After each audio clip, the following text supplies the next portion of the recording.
Hammaga xayrli kun. Men bugun o'zim marketdan narsa zakaz qilgan edim. Hozir shularni obzorini qilamiz.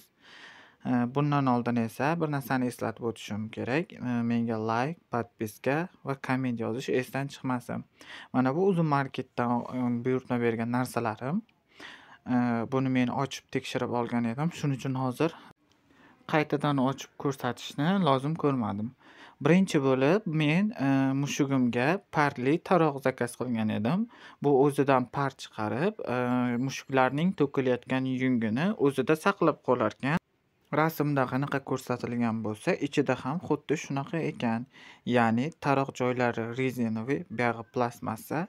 Ichiga suv solasizlar va mushuginglarni mazza qilib taraysizlar. Bundan mushuklaring ham rohat oladi va yungi har yerga to'kilib, yig'ishtirishga to'g'ri kelmaydi. O'zida saqlab qolarkan. Qutining ichidan chiqadigan narsalar asosan zaryadchik, mana shunaqa ko'rinishda va taroqning o'zi. Tishlari ham unaqa qattiq emas, yumshoqroq. Mushukka ozor bermaydi va yuqori qismida knopkasi bor. O'sha yerdan yoqib, par chiqarsa bo'ladi.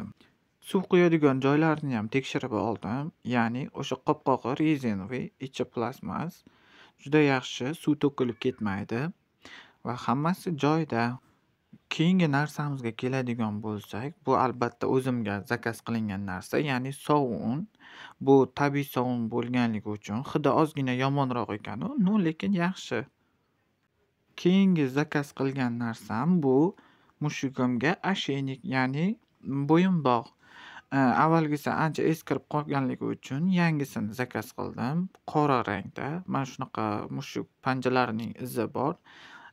Kolokolchigi bor. Va bu juda ham chiroyli. Rasmda qanaqa ko'rsatilgan bo'lsa, xuddi shunaqa.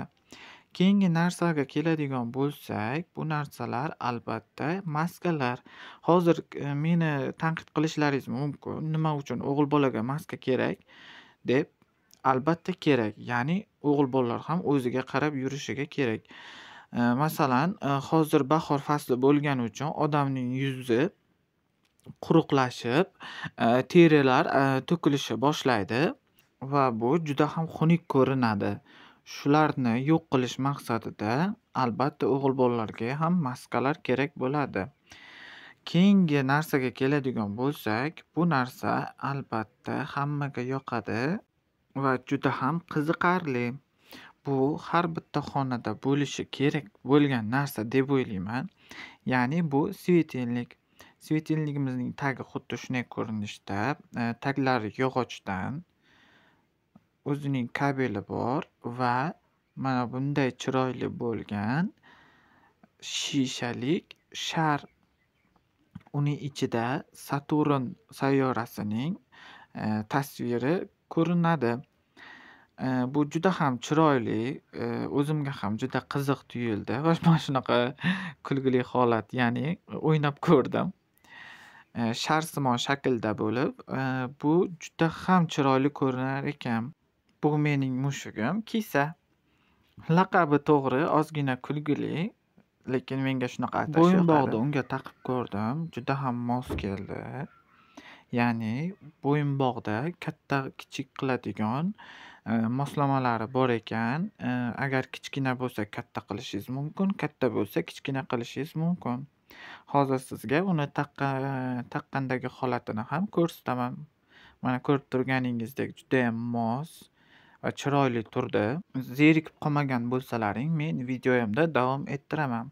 Bu o'sha aytganimdek svetilnik. Hozir men uni yoqib sizlarga ko'rsataman. Yanada chiroyliroq ko'rinishi uchun svetni o'chirgan holda video oldim. Hozir bu yerda uncha ko'rinmagan. Men shuning uchun telefonimning yarqisini pasaytiraman va shu holatda sizlarga ko'rsataman. Mana ko'rib turganingizdek bu juda ham chiroyli, boshqacha atmosferani beradi xonaga va kechqurun juda yaxshi yonib turadi. Xonangizni juda ham yorug' ham qilib juda ham qorong'u ham qilib yubormaydi. Normal holatda ushlaydi. Shu bilan obzorim tugadi. Hammaga rahmat.